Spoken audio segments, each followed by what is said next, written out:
In a small, bustling town lived a young man named Leo. He was full of grand dreams and big ideas. Leo loved to talk about his plans. He would gather his friends at the local cafe and paint vivid pictures of the successful entrepreneur he was going to become. He spoke of innovative apps, groundbreaking businesses, and a future filled with wealth and recognition. His friends would listen, nodding along, impressed by his passion and his eloquent words.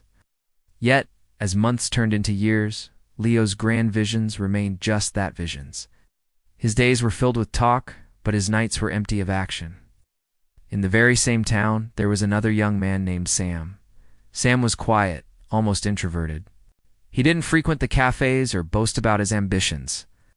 While Leo was holding court with his audience, Sam was in his small, cluttered garage. He had a simple idea: to create handcrafted wooden furniture that was both beautiful and sustainable. He didn't announce his plans to the world. Instead, he spent his days learning the craft of woodworking. He read books, watched tutorials, and spent countless hours honing his skills. His hands were often covered in sawdust and blisters, a testament to his silent dedication. One day, Leo announced his biggest idea yet. He was going to build a revolutionary e-commerce platform that would change how local artisans sold their products. He described the intricate features, the user-friendly interface, and the massive marketing campaign he would launch. "This is it," he declared to his friends. "This is the one that will make me a millionaire," his friends cheered, once again captivated by his confidence and his grandiloquent speech. Meanwhile, Sam had quietly finished his first collection of furniture. It was a small set of coffee table, a bookshelf, and a chair. He didn't host a grand launch party. Instead, he took a few simple, well-lit photos and posted them on a free social media page he had created. He wrote a short, humble description about his passion for sustainable craftsmanship. He then went back to his garage, to his wood, and to his tools, continuing his work.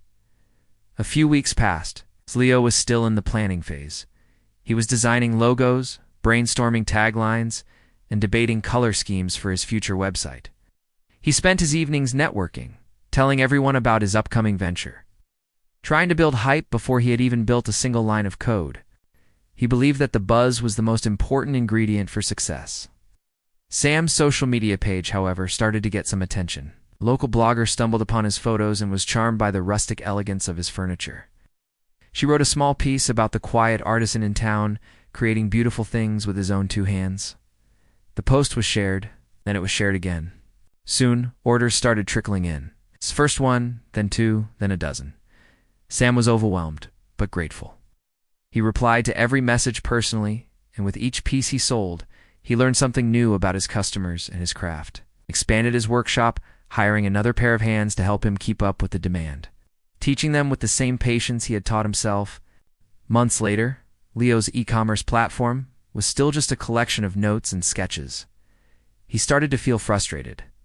The initial excitement had worn off, and the monumental task ahead seemed daunting.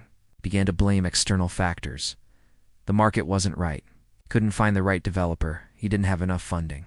His friends started to notice that his passionate speeches were now tinged with a hint of desperation. The grand dreamer was becoming a master of excuses. One sunny afternoon, Leo was walking through the town square when he saw a crowd gathered around a new shop. The sign above the door read "Sam's Sustainable Crafts." Curious, he peered inside. The store was filled with exquisite wooden furniture, and it was packed with customers.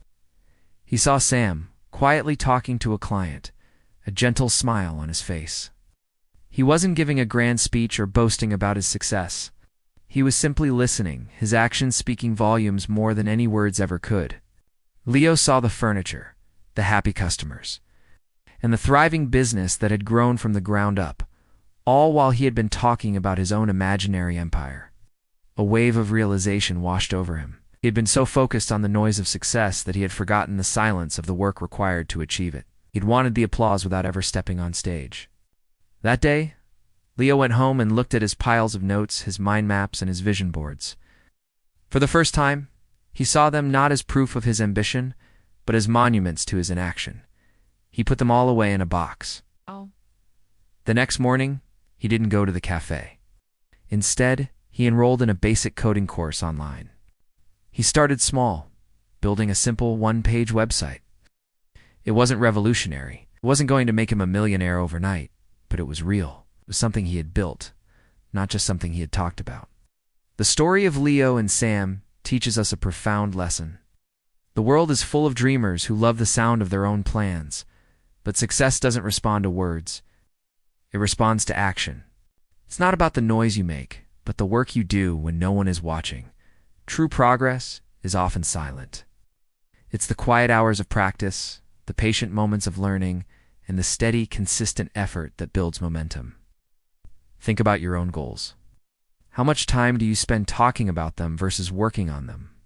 It's easy to get caught up in the fantasy of the destination, but the journey is made of small, quiet steps.